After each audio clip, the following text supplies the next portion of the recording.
Welcome all. हमारे पास आज का जो टॉपिक रहेगा that is quantum numbers. Quantum number basically important topic आपके पास। सिंपल इसके क्वेश्चन होते हैं। क्वांटम नंबर में बेसिकली चार आपके पास क्वांटम नंबर होंगे। चार क्वांटम नंबर का एक सेट होता है। क्वांटम नंबर जो होता है चार नंबर का एक सेट होता है जो इलेक्ट्रॉन की पोजीशन के बारे में आपको इन्फॉर्मेशन देगा, यानी कि it give information about position of electron, किस सेल में है, किस सब सेल में है, किस ऑर्बिटल में है, कैसी उसकी स्पिन है, क्लॉकवाइज या एंटी क्लॉकवाइज। तो उन सब के बारे में इन्फॉर्मेशन जो होगी वो आपको क्वांटम नंबर्स देंगे। तो जो आपके पास चार क्वांटम नंबर का सेट होता है उसमें जो पहला क्वांटम नंबर है that is principal quantum number.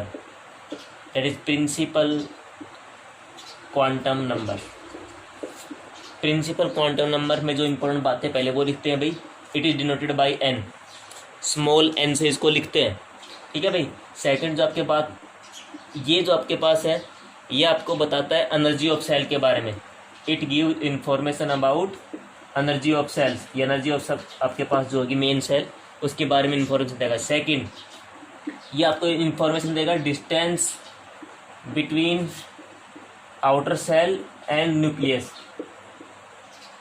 Nucleus और आउटर सेल के बारे में आपको इन्फॉर्मेशन देगा। सबसे मेन चीज़ इसकी जो इसके लिए हम यहाँ पे इसको ज़्यादा यूज़ कर रहे हैं that is give information about shell. हमें बताएगा कि सेल कौन सी है आपके पास। तो आपके पास इसको एन से डिनोट करते हैं, स्मॉल एन से डिनोट करते हैं।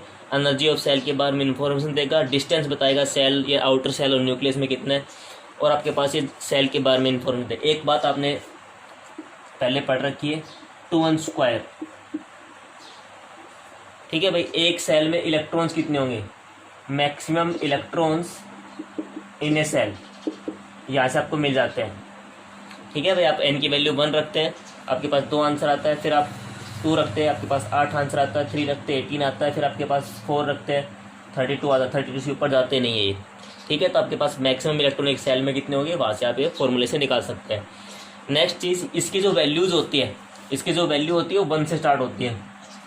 इट्स वैल्यू स्टार्ट फ्रॉम 1 से लेके इन्फिनिटी हो जाती है। फिलहाल अपने पास 7 तक ही है, जिसको हम ऐसे बोल देते हैं K, L, M, N, इस तरह आपके पास नोट कर देते हैं। इसके लिए वैल्यू 1, ये 2, ये 3, ऐसे 4 हम इनको यूज़ करते हैं। तो ये आपके पास जो होगा पहला क्वांटम नंबर रहेगा प्रिंसिपल क्वांटम नंबर। इसको आपको नोट डाउन करना, take a screenshot of it. Second quantum number जो अपने पास है that is azimuthal quantum number. That is azimuthal quantum number, या उसको सेकेंडरी क्वांटम नंबर भी बोलते हैं या फिर इसको सब्सिडरी क्वांटम नंबर भी बोलते हैं। इसको जो लिखने का जो सिंबल है भाई इसको हम एल से लिखते हैं। It is denoted by small n, ठीक है भाई। सेकेंड बात आपके पास क्या रहेगी कि ये कहाँ से कहाँ तक इसकी वैल्यू होती है। इसकी वैल्यू 0 से स्टार्ट होती है। देखो n 1 से स्टार्ट हुआ था, ये 0 से स्टार्ट होकर इसकी वैल्यू कहाँ तक जाएंगी, n-1 तक जाएंगी। यानी सिंपल सी बात यहाँ से आप क्या समझे कि n हमेशा ग्रेटर देन l होता है। वो इक्वल भी नहीं हो सकता। अगर किसी क्वेश्चन में आपको दे दे भाई n बराबर है 2, l बराबर है 2, बताओ ये ऑर्बिटल सही है कि नहीं है, बराबर इसमें तो ये गलत होगी, ठीक है। ये बड़ा भी नहीं सकता, ये सिर्फ n बड़ा होना चाहिए, यानी कि यहाँ पे वैल्यू या तो 1 हो या 0। समझो बात को। तो ये आपके पास n हमेशा ग्रेटर देन l होना ही चाहिए, मस्ट कंडीशन आपके पास, ही ध्यान रखना। कोई नॉट पॉसिबल वाले क्वेश्चन में आपको चीज़ जरूरत पड़ेगी इसकी। तो azimuthal quantum number, secondary quantum number या सब्सिडरी क्वांटम नंबर l से डिनोट किया जाएगा। वैल्यू 0 से स्टार्ट होंगी, n-1 तक आपके पास जाएंगी। और ये जो आपके पास है ये मेनली आपके पास जो इन्फॉर्मेशन देगा वो सब सेल के बारे में देगा, ठीक है। इट गिव्स इन्फॉर्मेशन अबाउट सब सेल, कौन सी सब सेल है, उसका शेप कैसा है, इलेक्ट्रॉन्स का डिस्ट्रीब्यूशन कैसा है, इलेक्ट्रॉन क्लाउड का डिस्ट्रीब्यूशन कैसा है, about distribution of electron cloud. तो वहाँ से आपके पास इन्फॉर्मेशन मिलेंगी। जैसे कि आप S लिखते हैं, P लिखते हैं, D लिखते हैं, F आपके पास सब सेल्स होती हैं। तो इसकी जो वैल्यू होती है वो 0 होती है, इसकी 1, इसकी 2, इसकी 3, इस टाइप से इसकी वैल्यू आपके पास फाइंड आउट होंगी। वो निकाल भी सकते हैं। अगर आपके पास n की वैल्यू 1 है तो सभी को पता है इसकी वैल्यू कितनी होगी l की, भाई n-1 यानी कि 0। और 0 किसके लिए, s के लिए आपके पास आता है, क्योंकि 1 ही होता है 1। इसके अलावा तो कभी 1 भी तो हमने देखा भी नहीं है, ठीक है। इसको आगे भी आपके पास क्रॉस भी प्रूव करेंगे। तो ये सब आपके पास इसमें ज़रूरी चीज़ रहेगी। अच्छा, अगर मैंने ये लिखा आपके पास 2p, 3p, 4p, अगर मैं यहाँ से एक बात पूछता हूँ भाई कि इनकी शेप कैसी होगी, क्योंकि तो शेप के बारे में बताता है ना, तो जहाँ पे L की वैल्यू सेम रहेगी, क्योंकि P है तो L की वैल्यू कितनी रहेगी 1, पी के लिए एल की वैल्यू 1 होती है ना, तो एल इसका भी 1 है, इसका भी 1 है, इसका 1 है, तो इसकी सेम तीनों की सेम है। फिर पूछ सकता है आपके पास भाई साइज किसका बड़ा है, तो आपने साइज कौन बताता है, एन क्वांटम नंबर बताएगा साइज। एल क्वांटम नंबर क्या बताता है, शेप, ठीक है भाई। और एन प्रिंसिपल क्वांटम नंबर क्या बताएगा, साइज। एन बड़ा तो साइज भी बड़ा। एन किसका बड़ा है, 4p का, तो 4p का साइज सबसे बड़ा है। समझ गए बात को। तो ये आपके पास सेकंड क्वांटम नंबर रहेगा, एजीमुथल क्वांटम नंबर, ठीक है भाई। थर्ड जो आपके पास क्वांटम नंबर आएगा वो आपके पास होता है magnetic quantum number. Next quantum number is magnetic quantum number. इसके बारे में देखते हैं। इसको हम स्मॉल m से लिखेंगे। मैग्नेटिक क्वांटम नंबर जो होगा वो स्मॉल m से लिखा जाएगा। इसकी जो वैल्यू होंगी L-1 से स्टार्ट होंगी, 0 पे जाएंगी, L+1 तक जाएंगी। तो it's value ranging from L-1, बीच में 0 आएगा, L+1। जैसे कि अगर आपके पास L की वैल्यू 2 है तो यहाँ पे आप 2 लिखोगे, ठीक है। वो हम अभी एक क्वेश्चन में करते हैं इसके बाद। और बीच में 0 आएगा आपके पास, जैसे इसकी वैल्यू 1 है तो ये 0 और ये -1, ऐसे कुछ आपके पास वैल्यूज आएंगी, ठीक है। 0 बीच में आएगा। नेक्स्ट बात आपके पास क्या है भाई, इसमें अगर आपके पास L की वैल्यू है तो मैं M निकाल सकता हूँ। उसके लिए फॉर्मूला होगा 2L+1। ओके, अगर L की वैल्यू 1 रखो, यहाँ पे 1 रखो, कितना आंसर आएगा, पहले 0 रखो, 1 आ जाएगा। क्या एक ऑर्बिटल नहीं होती S में, क्योंकि भाई आप 0 रख रहे हो ना। आप L की वैल्यू कितनी लिखा आपने, 0। 0 किसके लिए होता है, S के लिए होता है। तो आपके पास एक आंसर आ गया, 0 रखो यहाँ पे, एक ऑर्बिटल होती है उसके अंदर। तो मतलब ये आपके पास किसके बारे में इन्फॉर्मेशन देगा, ऑर्बिटल्स के बारे में इन्फॉर्मेशन देगा। तो M क्वांटम नंबर ऑर्बिटल्स के बारे में इन्फॉर्मेशन देगा। अगर आपने L की वैल्यू 1 रखा, 1 किसके लिए होता है, P के लिए, 1 रखो, कितना आंसर आएगा भाई, 3। तो क्या P में 3 ऑर्बिटल नहीं होती, जिसको आप PX, PY, PZ से बोल देते हैं, ठीक है भाई। अगर आप L की वैल्यू 2 रखेंगे, L की वैल्यू 2 किसके लिए होता है, D के लिए होता है। तो कितना आंसर आएगा, 5। तो D में 5 ही ऑर्बिटल होती है आपके पास। तो मेनली आपके पास ये ऑर्बिटल्स के बारे में इंफॉर्मेशन देगा। अगर हम टोटल नंबर और ऑर्बिटल सीधी भी निकाल सकते हैं। अगर आपके पास n है तो n का स्क्वायर कर दो, टोटल नंबर ऑफ ऑर्बिटल्स निकल जाएंगे। लेकिन ये तो कब है ना, ये n दिया हो तब है, ये l दिया हो तब, वो तो फॉर्मूला देखना पड़ेगा एक्चुअली में आपको निकालना क्या चीज़ है आपके पास। तो यहाँ से आप ऑर्बिटल्स निकाल सकते हैं। ये मैग्नेटिक क्वांटम नंबर आपके पास ऑर्बिटल्स के बारे में इंफॉर्मेशन प्रोवाइड करेगा, ठीक है भाई। एक छोटा सा क्वेश्चन देखते हैं अभी। Let's draw this table. अगर आपके पास n की वैल्यू 1 है, l की वैल्यू कितनी होंगी भाई, n-1, 0, ठीक है भाई। 0 मतलब यहाँ पे आपके पास सिर्फ a की वैल्यू है, 0 तो आएगी। अरे भाई इसका आपने फॉर्मूला क्या लिखा था, 2l+1, तो 1 वैल्यू आ जाएंगी। और 1 वैल्यू 0 होती है, m वाली 0 वैल्यू होती है, क्योंकि इसका फॉर्मूला मैंने एक और बताया था, -0 से 0 और +1 +0, ऐसा तो था ना, -l से +l। तो आपके पास इसकी वैल्यूज आपके पास इस तरीके से हम काउंट कर सकते हैं, ठीक है भाई। अगर सेकेंड टर्म आपके पास क्या रहेगी, एक सेकंड पीछे वाले टॉपिक में मैंने मैग्नेटिक क्वांटम नंबर जो आपके पास था उसमें मैंने लिखा था m की वैल्यू जो होंगी वो -l से 0 और +l तक होती है। उसको सही करने साथ मैंने +1 कर दिया इसको यहाँ पर, राइट। m की वैल्यू -l से स्टार्ट होकर +l तक जाती है, बीच में 0 रहेगा। अगर आपके पास 2 है तो -2, -1, 0, +1, +2, समझे। वो +1 -1 जो किया था वो आप वहाँ से डिस्कनेक्ट कर देना। तो आपके पास n की वैल्यू अगर 1 है तो ये 0 रहेगा, तो ये आपके पास सिर्फ 1 वैल्यू आएगी। और ये आपके पास डिजिग्नेशन अगर इससे देना चाहें तो भाई n कहाँ होता है, ये आगे वाली चीज़ n होती है। और 0 किसके लिए आता है, s के लिए। आपके पास ये 1s की ऑर्बिटल, ठीक है। और इस एक का मतलब तुम समझते हो, एक की ऑर्बिटल, s के अंदर एक ही आता है आपके पास। अगर आप n की वैल्यू 2 रखें, ठीक है भाई, अगर n की वैल्यू 2 रहेंगी तो आपके पास इसकी वैल्यू कितनी आएगी, 1 आएगी, बिल्कुल आएगी, n-1, ठीक है भाई। तो n-1 आपके पास होगी, 0 भी होगा एक्चुअल में, क्योंकि 0 से लेके n-1 तक जाती है। फिलहाल हम 0 काउंट नहीं कर। अगर इसको देखें तो भाई 0 अगर वैल्यू रखोगे तो कितना आंसर आएगा, 1। और अगर 1 वैल्यू रखोगे इस फॉर्मूले के तो आंसर कितना आएगा, 3। ये किसके लिए आया है, 0 किसके लिए होता है, s के लिए। तो आपके पास ये कितनी ऑर्बिटल थी, 2s। तो इसमें आपके पास कितना हो गया, एक ऑर्बिटल के लिए आया, ये इसमें 3 ऑर्बिटल के लिए आया। ये किस में होता है, 2s, यहाँ पे कितना है, 2, तो ये कितना हो गया, 2p। या सिंपल सी बात अगर मैं आपको बताना चाहूँ, जैसे मैंने ये लिख दिया आपके पास, एक लाइन में अगर क्वेश्चन खत्म करे तो ये जो आगे लिखा होता है दैट इज n की वैल्यू खत्म।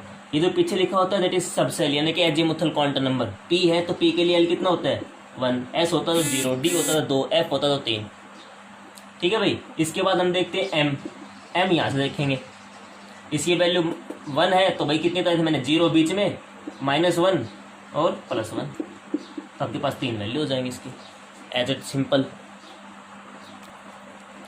एक सिंपल सा न्यूमेरिकल है। Using SPDF notation describe the orbital with the following quantum number. ये आपको कुछ क्वांटम नंबर दे रखे हैं, इसके अकॉर्डिंग आपको ऑर्बिटल्स का नोटेशन देना है। तो भाई मैंने कहा था n क्या होता है, जो सामने वैल्यू लिखी होती है वो सेल L0, 0 किसके लिए आता है, S के लिए। तो आपके पास कौन सी ऑर्बिटल आपके पास रहेगी, 1s। इसमें आप लिखेंगे 3L किसके लिए होता है, P के लिए आता है, 3P आपके पास हो जाएगा।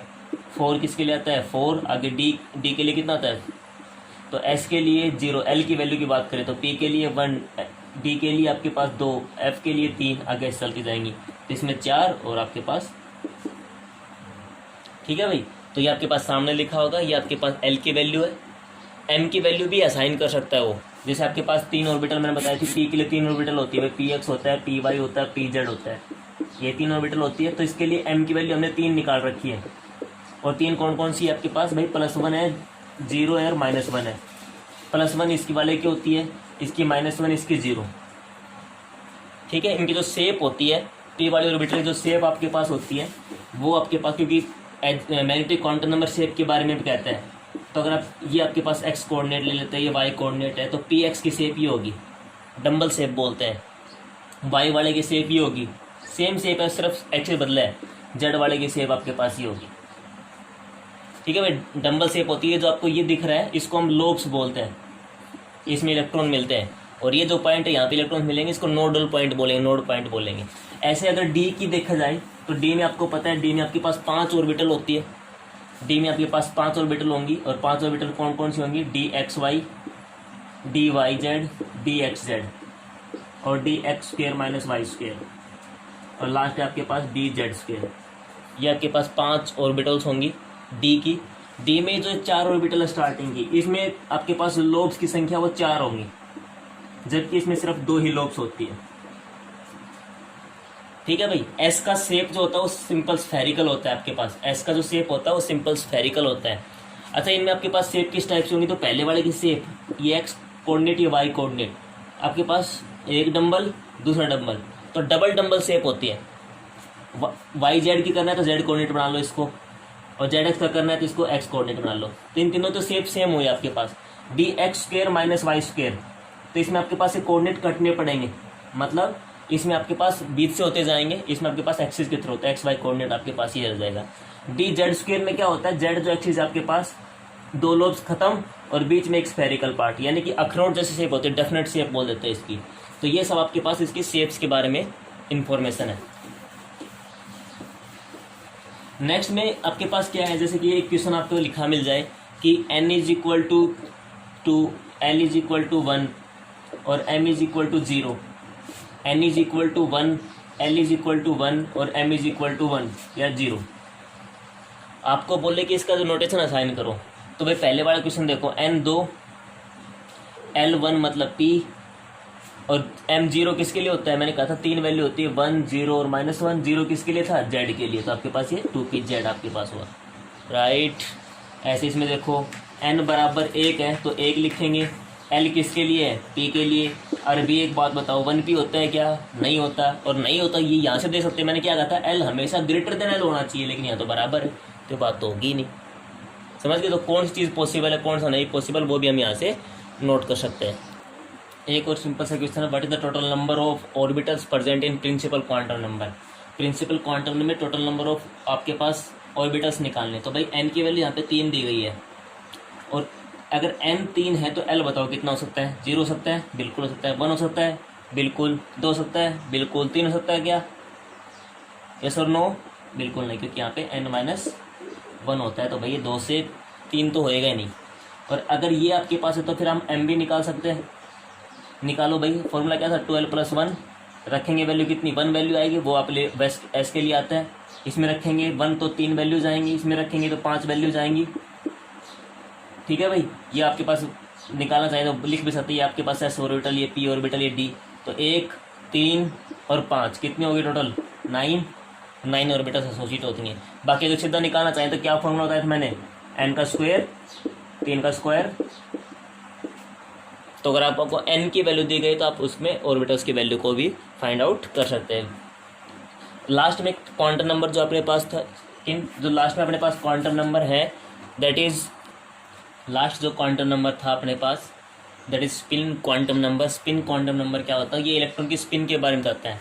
ये अपने अगर पास न्यूक्लियस है तो इलेक्ट्रॉन की स्पिन किस टाइप से होगी, यानी कि क्लॉकवाइज या एंटी क्लॉकवाइज। अगर हम क्लॉक के हिसाब से देखें तो 12 1 2 3 साइड आपके पास होता है। तो अगर ये स्पिन आपके पास इस टाइप से आई हुई है, समझ गए, ठीक है भाई, क्लॉकवाइज है तो +1/2 इसकी स्पिन होती है। अगर एंटी क्लॉकवाइज होती है, अगर इस साइन को मैं उल्टा कर देता हूँ तो -1/2 होते हैं। तो बेसिकली इलेक्ट्रॉन की स्पिन कितनी होती है, +-1/2। अगर आपको स्पिन ओनली मैग्नेटिक मोमेंट, आपको स्पिन मैग्नेटिक मोमेंट निकालना तो उसके लिए फॉर्मूला होता है S × S+1 √, आपके पास रहेगा, और H/2π। ठीक है भाई, S × S+1 √, H/2π, ये आपके पास स्पिन मैग्नेटिक मोमेंट निकालने का फॉर्मूला जो आपको आगे कभी यूज करना पड़ सकता है।